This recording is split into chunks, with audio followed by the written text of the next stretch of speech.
शांत बनाओ और देखिए सुनिए, अभी हम आपको बताएंगे कि कैसे डिसएग्री होते हैं, ठीक है। लेकिन अब हम आपको बताएंगे किसी से जब हमें डिसएग्री होना होगा तो पोलाइटली कैसे डिसएग्री होगा। पोलाइटली मतलब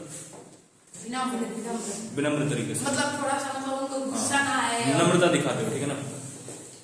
ऐसे मान लीजिए हम लिखे how to disagree with someone politely, ठीक है। मतलब जब कभी हम किसी भी बात पर किसी से क्या होना होता है, डिसएग्री होना होता है, असहमत होना होता है, तो हम कैसे उससे विनम्र तरीके से असहमत हो सकते हैं। देखिए सबसे पहला सेंटेंस जो हमारा है वो है कि ये दैट्स ट्रू बट, मतलब आप कह रहे हैं ये दैट्स ट्रू, मतलब कोई कह रहा है कि भाई देखो राम मंदिर बनकर बहुत अच्छा काम हुआ है, ठीक है ना।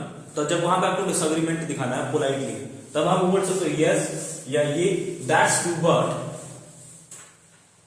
That's true but. अब वहां पे क्या करो आप कोई फैक्ट दे सकते हो, ठीक है ना, एविडेंस दिखा सकते हो। एविडेंस मतलब प्रूफ दिखा सकते हो कि यार that's true but I think that if there would have made a hospital, अगर उन लोगों ने हॉस्पिटल बनाया तो then it would be better than mandir, ठीक है ना। तो ये मंदिर से भी क्या होता अच्छा होता फॉर देयर पीपल, वहां के लोगों के लिए।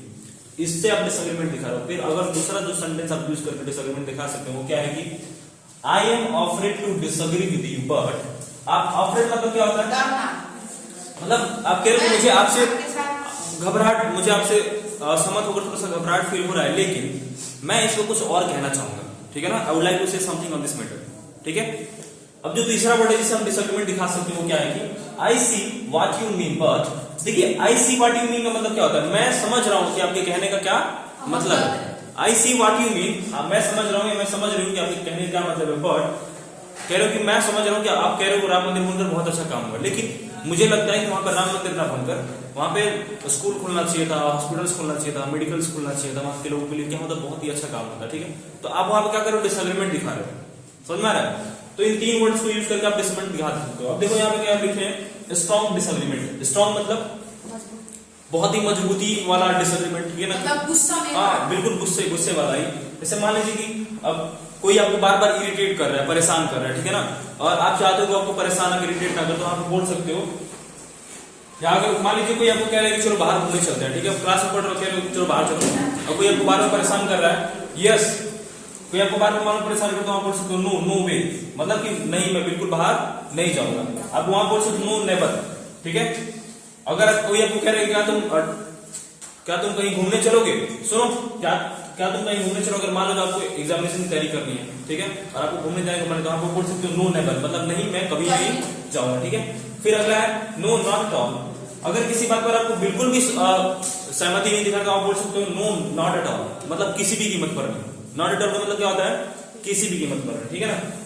अब कांट ट्रस्ट यू का क्या मतलब होता है, ठीक है, कांट ट्रस्ट यू का क्या मतलब होता है, जैसे मान लीजिए कि अभी आप लोग कोई विश्वास नहीं कर सकते, हाँ बिल्कुल। अब मान लो कि आप कोई पार्टी अरेंज कर रहे हो, ठीक है, कह रहे हो कि यार तुम जाओ, तुम 100 रुपए ला दो, मैं भी तुम्हारे लिए क्या करूंगा 100 रुपए ला दूंगा, तुम 100 रुपए ला दो, मैं भी उस दिन क्या करूंगा 100 रुपए ला दूंगा। तो कोई है आप उस पर विश्वास नहीं करते, तो आप बोल सकते हो कांट ट्रस्ट यू, यानी कि आई कांट ट्रस्ट, मैं तुम पर विश्वास नहीं कर सकता कि तुम लाओगे ऐसा कुछ करके, ठीक है ना।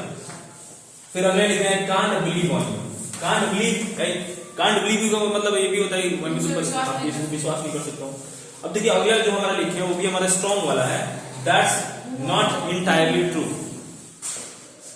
अब हम कह रहे हैं कि देखिए राम मंदिर तो वहां बन गया है मस्जिद के स्थान पर, लेकिन उन लोगों के लिए भी क्या किया जा रहा है, 22 किलोमीटर दूरी पर बहुत बड़ा मस्जिद बनाने का क्या किया जा रहा है, कार्य शुरू कर दिया गया है। अब आपको लग रहा है कि पूर्ण रूप से सही नहीं है, आप वहां पे भी आपको असहमति दिखा, तो आप क्या पढ़ सकते हो, दैट्स नॉट इंटायरली ट्रू, मतलब ये पूर्ण रूप से क्या है, सही नहीं है, ठीक है ना। तो वहां पे भी क्या कर रहे हैं, डिसएग्रीमेंट दिखा रहे हैं। लेकिन अगर आपको अग्रीमेंट दिखाना है तो आप क्या बोलेंगे, yes I totally agree with you that there is a must being made there at the distance of 22 kilometres. समझ रहे हो। तो इन सब चीजों से हम क्या कर रहे हैं, इन सब देखिए इन सब वर्ड से हम क्या कर रहे हैं, स्ट्रॉन्ग, बिल्कुल मजबूती दिखाते हुए हम नकार रहे हैं, किसी बात को असहमत हो रहे हैं, लेकिन इनसे हम क्या कर रहे हैं, असहमति को दिखा रहे हैं किसी भी पॉइंट को लेकर, जैसे मैंने आपको समझाया। आ रहा है समझ में, किसी कोई डाउट, नोट कर लीजिए, करिए नोट।